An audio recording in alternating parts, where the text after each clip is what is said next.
دوسری نصیحت فرمائی کہ اللہ رب العالمین نے جو مقدر میں لکھ دیا ہے اس پر صبر کرو، غنی بن جاؤ گے۔ غنی کس کو کہتے ہیں؟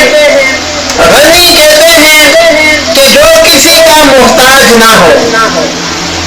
واللہ الغنی وانتم الفقراء، اللہ رب العالمین قرآن مجید میں فرماتے ہیں کہ اللہ کی ذات غنی ہے اور تم محتاج ہو۔ ساری مخلوق محتاج ہے، ساری کائنات محتاج ہے، اللہ کی ذات غنی ہے۔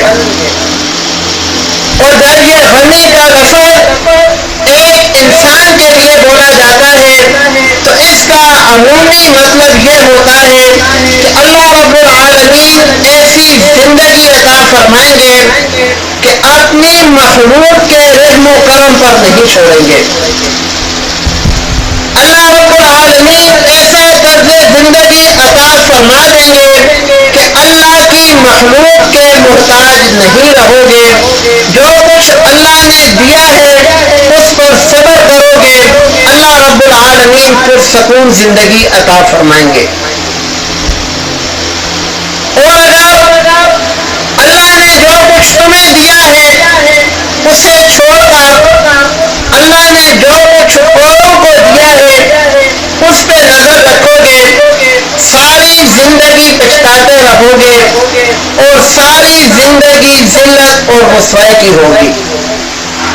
اس لیے ہمیشہ یہ سوچو کہ مجھے اللہ نے جو دیا ہے وہ کتنا ہی ایسے لوگ ہیں جن کو وہ نہیں ملا۔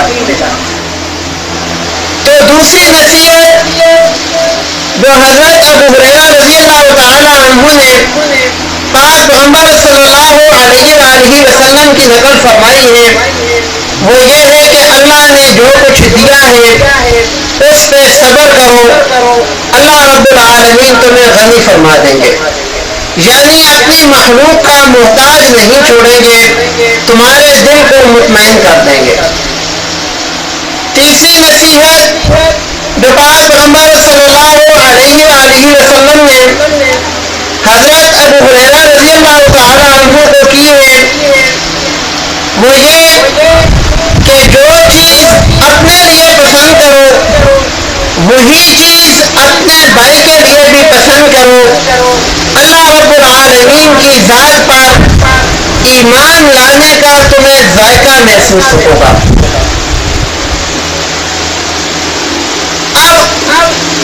ہر انسان کسی نہ کسی شعبے سے وابستہ ہے، ہر انسان کسی نہ کسی کام میں لگا ہے۔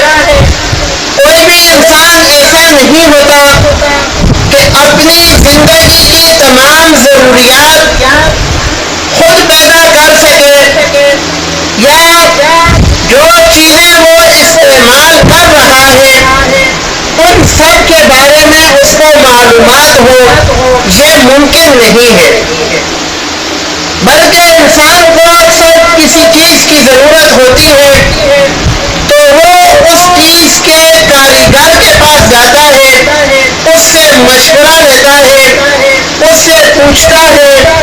تو پاک محمد صلی اللہ علیہ وآلہ وسلم نے یہاں پر یہ تعلیمات دی ہیں کہ جو چیز اپنے لیے پسند کرتے ہو، خود تم اس شعبے کے اندر ہو، اس کی باریکیوں کا تمہیں علم ہے، اس کی اچھائی برائی کے بارے میں تم جانتے ہو، تو دوسروں کے لیے بھی بالکل ایسے ہی باریک بینی سے اچھائی اور برائی کو سامنے رکھ کر کسی چیز کا انتخاب کرو۔ ایسا نہیں کہ اپنے لیے ایک چیز پسند کی اور دوسرے کے لیے یہ سوچ کر کہ اس کو اس چیز کی اتنی ضرورت نہیں ہے، ذرا گھٹیا چیز پسند کر لی۔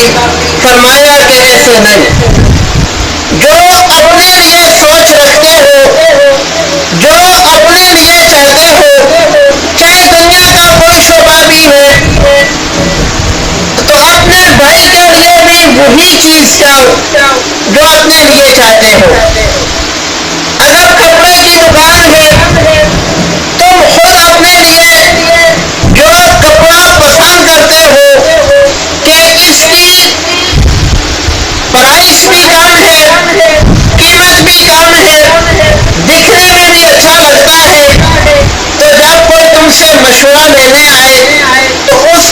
یہی بتاؤ جو تمہیں خود کو پسند ہو۔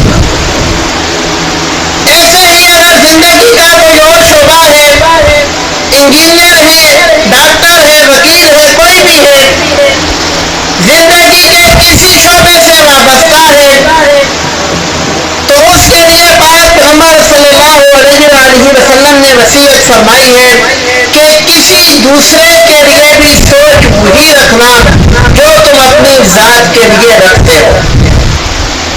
اگر ایسا کرو گے تو تم مومن بن جاؤ گے۔